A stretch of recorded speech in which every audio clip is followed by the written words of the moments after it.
지난 금요일 국회 본회의가 열렸다면 가장 주목받았을 텐데 처리가 무산된 법안이 있습니다. 바로 어린이 안전법 가운데 하나인 민식이법인데요. 아이들을 왜 협상 카드로 쓰냐는 피해 아동 부모들의 울분 섞인 외침이 지금도 계속되고 있습니다. 오늘 이 자리에는 고 김민식 군의 아버지 그리고 박주희 변호사 두 분 나오셨습니다. 관련 이야기 나눠봅니다. 어서 오십시오. 어서 오세요. 안녕하세요. 오늘 이 자리에 먼저 고 김민식 군 부모님, 아버님께서 나오신다는 얘기를 처음 들었을 때 마음이 참 무거웠습니다. 저 역시 그 어린아이를 키우고 있는 부모 입장에서 아버님의 그 말로 표현 못할 그런 심정을 좀 조금이나마 헤아릴 수 있어서 그랬을까요? 당초 어머님도 같이 자리를 해주실 것으로 예정이었는데 건강이 악화되셔갖고 뭐 이 자리에 함께 못하셨다고 하는데 어려운 발걸음 해주셔서 일단 감사드립니다. 어머니 건강 좀 어떠신지, 그리고 또 이틀 전에 국회에서 그 본회의가 무산됐을 때 그 오열하는 모습들에 많은 시청자 여러분들께서 가슴 아파하셨을 텐데 마음을 조금 추스르셨는지 그 부분도 좀 궁금합니다. 이게 좀 하나의 좀 오해 소지가 좀 있는데요.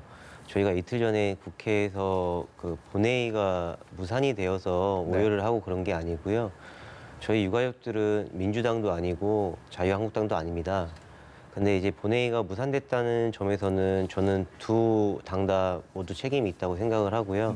하지만 저희 부모들이 이틀 전에 국회에서 오열을 하고 정론관에서 기자회견을 한 이유는 분명히 나경원 원내대표님께서 본인도 아이를 키우는 엄마다라고 최선을 다해서 처리해 주시겠다 말씀하셨는데 이제 아이들을 협상 카드로 제시를 하셨어요. 선거법과 관련하셔서.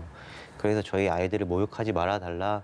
그 부분에서 좀 사과를 해주셨으면 좋겠다 하고 그런 부분으로서 얘기를 하고 오열을 한 거고요. 지금도 이제 그런 부분들 때문에 유가족들이 굉장히 많이 힘들어하고 있습니다. 네, 일단 이 민식이법, 구체적으로 스쿨존에서 교통을 좀 단속을 강화하는 방안이다. 이 정도로만 알고 계신 분들이 많은데요. 어떤 내용을 담고 있는 법안인지도 설명 부탁드릴게요. 네, 일단 민식이법은 크게 두 가지 골자입니다. 하나는 도로교통법 개정이고요. 하나는 우리가 소위 말하는 특가법이라고 말하는 특정범죄 가중처벌 등에 관한 법률 개정입니다. 근데 민식이가 그 어린이 보호구역에서 사고를 당했는데 그 당시에 뭐 과속방지턱이라든지 아니면 과속방지를 측정할 수 있는 이러한 기기가 없었던 걸로 알려져 있습니다. 그래서 도로교통법에서 어린이 보호구역이라고 지정을 하고 제한 속도를 30km라고 해서 제한을 하더라도 사실 그렇게 측정할 수 있는 기기가 없으면 사실 실효성이 없는 부분이거든요. 그래서 도로교통법에 어린이 보호구역에는 CCTV라든지 아니면 과속을 측정할 수 있는 기구 같은 거를 설치를 의무화하는 내용을 담았고요. 또 한 가지는 어린이 보호구역을 운전하는 운전자들한테 주의 의무를 좀 더 강화하기 위해서 어린이 보호구역에서 사고를 내서 어린이가 사상에 이르는 경우에는 최대 무기징역까지 처벌을 할 수 있도록 뭔가 가중처벌하는 내용을 담아 있습니다. 이 법안에 이제 먼저 세상을 떠난 우리 아이의 이름을 붙였다. 이 부분도 정말 너무 큰 의미가 있을 것 같은데 그만큼 이 법안이 반드시 우리 아이들을 위해서 꼭 필요하다. 그만큼 절실하다. 이런 마음으로 그렇게 된 거라고 봐도 되겠습니까? 분명히 지금 현재 어린이들의 사망 1순위가 교통사고입니다. 근데 분명히 저희 민식이가 이렇게 교통사고로 세상을 떠나기 전에 많은 부모님들도 똑같은 사고로 아이들을 잃었을 거예요. 하지만 그런 사고로 아이들을 잃었을 때 이 국가에서 법이 개정이 됐고 현재 저희가 주장하고 있는 이런 법안의 내용들이 이런 시설들과 이런 처벌들이 규정이 됐다면 저희 아이가 세상을 떠나는 일은 없었을 수도 있을 거라고 생각을 합니다. 그래서 저희가 이렇게 민식이법을 발의하고 현재 국회를 이렇게 왔다 갔다 하는 이유는 자식을 잃어본 슬픔은 저희는 아니까 다시는 자식을 잃는 아픔을 겪는 부모들이 없었으면 그리고 꿈도 펼쳐보지 못한 채 하늘나라로 가는 아이들이 없었으면 하는 마음에 현재까지 이렇게 노력하고 있습니다.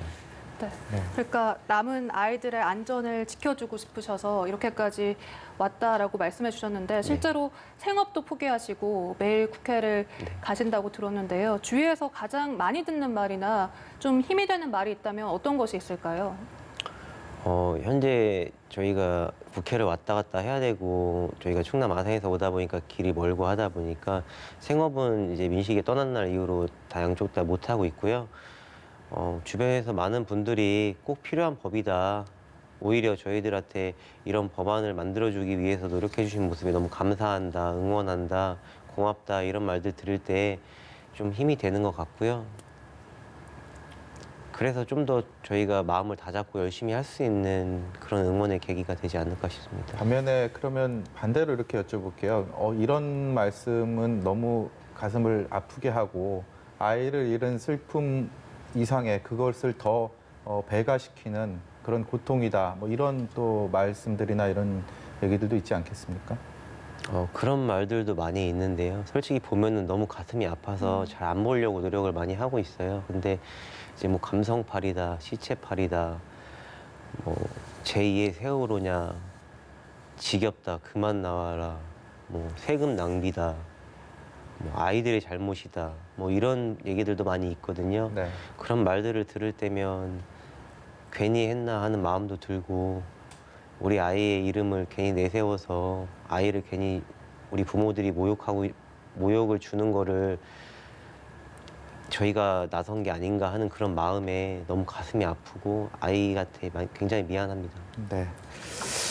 지금 국회 상황 앞서서 이인영 원내대표의 뭐 기자간담회 내용을 들어서 봐도 이제 필리버스터 자유한국당의 필리버스터 신청에 대한 뭐 강도 높은 비판을 했는데 일단 필리버스터라는 거는 국회법이 정한 합법적인 뭐 행위이기 때문에 그 부분에 대해서 문제를 삼는다기보다는 이 관련 법안들 전체 뭐 200여 건에 이르는 법안들에 대해서 정쟁의 대상이 돼서는 안 되는 법안들까지 이제 필리버스터를 신청했다는 게 많은 지탄을 사고 있는 부분 아니겠습니까? 이 필리버스터에 대한 과거 사례들이나 어떤 법안인지에 대해 어떤 제도인지에 대해서 좀 간략하게 설명을 부탁드릴게요. 네, 먼저 필리버스터가 무엇인지에 대해서 말씀을 드리면요. 네. 그 다수당이 이제 수적 우위를 이제 앞세워서 표결하는 거를 소수당이 이제 방해하는 행위입니다. 근데 좀 아이러니한 게 방해하는 행위인데 이게 합법적이라는 거죠. 그래서 네. 아까 말씀하신 것처럼 저희도 우리나라 국회법에도 이 무제한 표결이라고 토론이라고 해서 필리버스터 제도가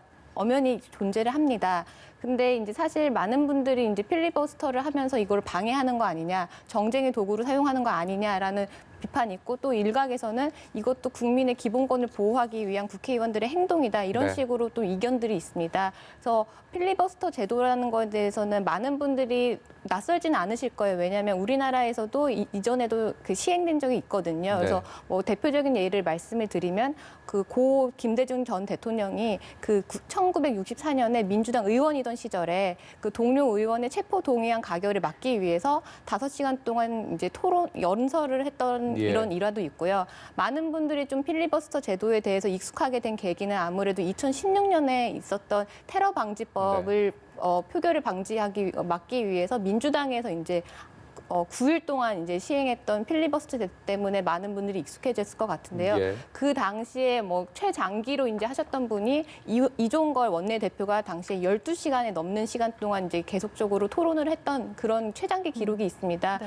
똑같이 그 당시에도 이게 정쟁의 도구냐, 이거는 국회를 마비시키는 거 아니냐라는 비판도 있었고 반대쪽에서는 이거는 엄연히 국회에 할 수 있는 기본권이다라는 또 옹호하는 또 여론이 있었습니다. 네. 조금 전에 이인영 원내대표가 뭐 필리버스터 연단에 서서 뭐 노래를 해도 되고 뭐 성경을 읽거나 책을 읽어도 된다. 뭐 그렇기 때문에 이 전체 법안에 대한 필리버스터 신청은 한국당의 더 꼼수이다라는 그런 비판을 했는데 실제로도 그렇습니까? 사실 국회법에는 그 안건에 대해서만 토론을 할 수가 있습니다. 그래서 뭐 미국 같은 경우는 뭐 성경을 읽어도 되고 다른 얘기를 해도 되는데 사실은 우리나라 국회법 자체에는 그 신청된 안건에 대한 이 부분에 대한 의견을 개진을 할 수 있는 부분인데 그게 실질적으로는 뭔가 실효성 있게 운영은 되고 있지 않습니다. 네. 일단 지난 29일 본회의 개최가 불발이 됐고 뭐 2일이나 3일에 본회의가 개최가 된다면 오는 정기국회는 10일까지가 그 일정입니다.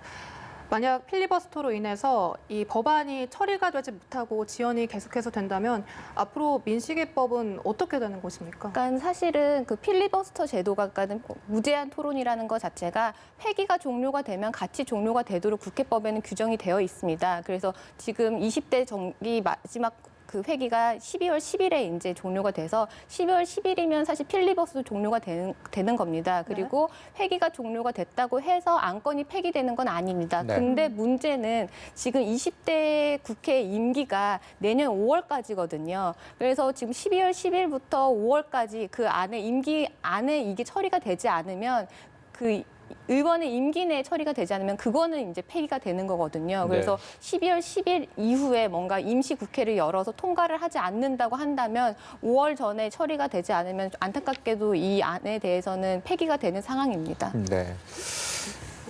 오늘 그 김민식 군 어머님이 이제 건강이 악화되셔갖고 당초 출연을 하시기로 했다가 못 나오셨는데 글쎄요 그 사고 현장에 지난 2달 전에 사고 현장에 그 어머님이 계셨고 그리고 민식 군의 2 동생들도 같이 있지 않았습니까? 그래서 어머님의 건강이 뭐 지금 이런 일련의 상황들뿐만 아니라 또 정신적인, 심리적인 부분에서 굉장히 고통스러우셨을 거고 지금도 여전히 그러실 텐데 또 어린 동생들 역시도 그 사고 현장에 있었기 때문에 이 가족분들의 그런 고통, 심적 고통이 더욱 크지 않을까 이렇게 짐작이 갑니다. 어떻습니까?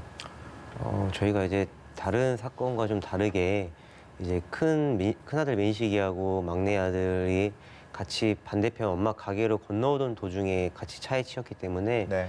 이제 둘째 아들도 다 목격을 해버렸고 이제 아이 엄마도 큰아이 민식이가 가던 모습을 지켜볼 수밖에 없었던 그런 상황이기 때문에 네. 그 모든 온 가족이 다 교통사고 후유장애 스트레스로 굉장히 심리적 불안 상태를 겪고 있고요.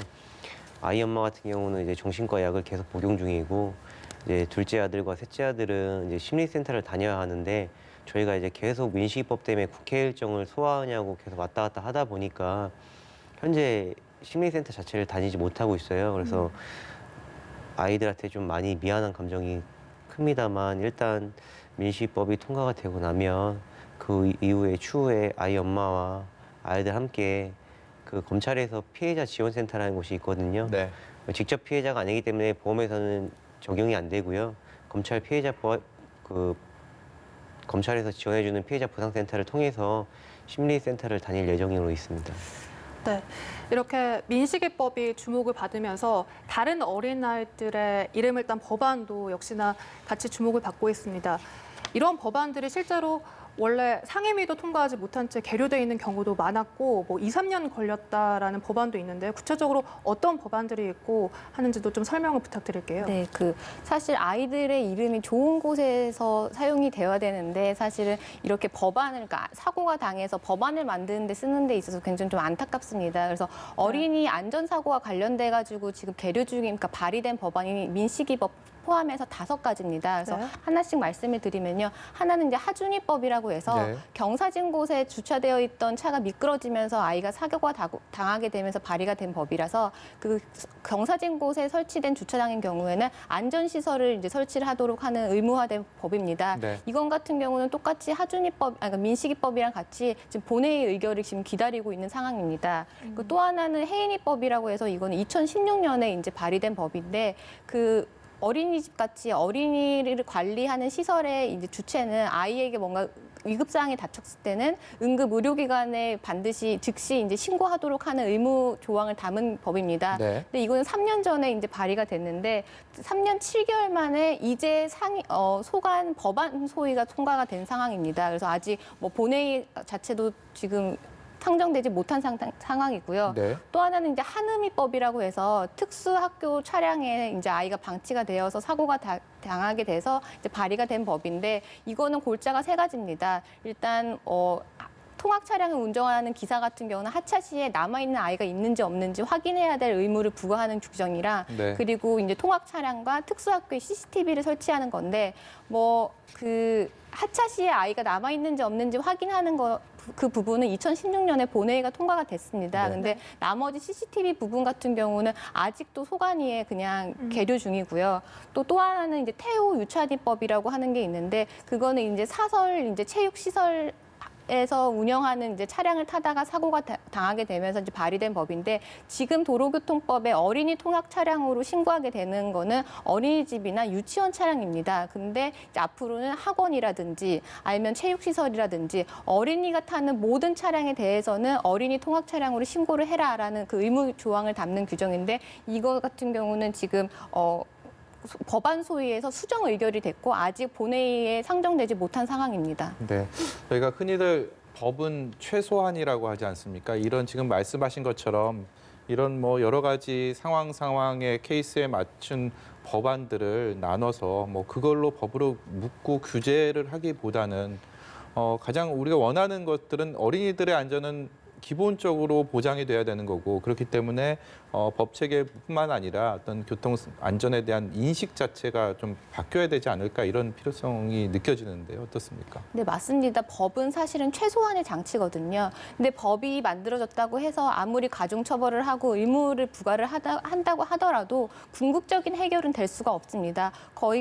결국에는 근본적인 해결을 하기 위해서는 사회적으로 어린이 안전사고에 대한 경각심을 좀 일깨우고 어린이가 우리 사회에서 건강하고 안전하게 자랄 수 있도록 많은 사람들이 그 부분에 대해서 좀 마음을 모아야지 이 부분이 정말 이 궁극적인 해결이 될 것 같습니다. 네, 마지막으로 이제 아버님께서 네. 하시고 싶으신 말이 있다면 한마디 해주시죠. 저희가 이제 만약에 민식이법이 20대 국회 내에서 통과가 된다면 그래도 이제 그 민식이법 안에서도 분명히 사각지대는 또 존재가 할 겁니다. 네. 네. 그래서 저희가 매번 말씀을 드리지만 그 지역의 지역구 의원님들과 그 지역에 사시는 시민분들이 다 함께 힘을 합치셔서 인식 개선을 하시고 또 다른 문제점이 있거나 보완점이 있다면 이제 그 시에 있는 시장에게나 아니면 지역구 국회의원들에게 계속적으로 보완한 수정할 분들을 얘기를 하셔서 아이들이 점점 더 갈수록 안전한 대한민국이 될 수 있도록 노력해 주시면 좋을 것 같습니다. 네, 오늘 이 자리는 이런 불행한 상황의 책임을 누구에게 묻기 위해서 마련하지는 않았습니다. 여당인 민주당과 야당, 제1야당인 자유한국당은 서로에게 책임을 묻고 있는데 시청자 여러분과 국민 여러분께서 현명한 판단을 내려주실 것이라고 믿으면서 판단은 여러분의 몫으로 남겨놓으려 합니다. 오늘 말씀 고맙습니다. 지금까지 김민식 군의 아버지 김태양 씨 그리고 박주희 변호사 말씀 들어봤습니다. 고맙습니다. 고맙습니다. 감사합니다. 감사합니다.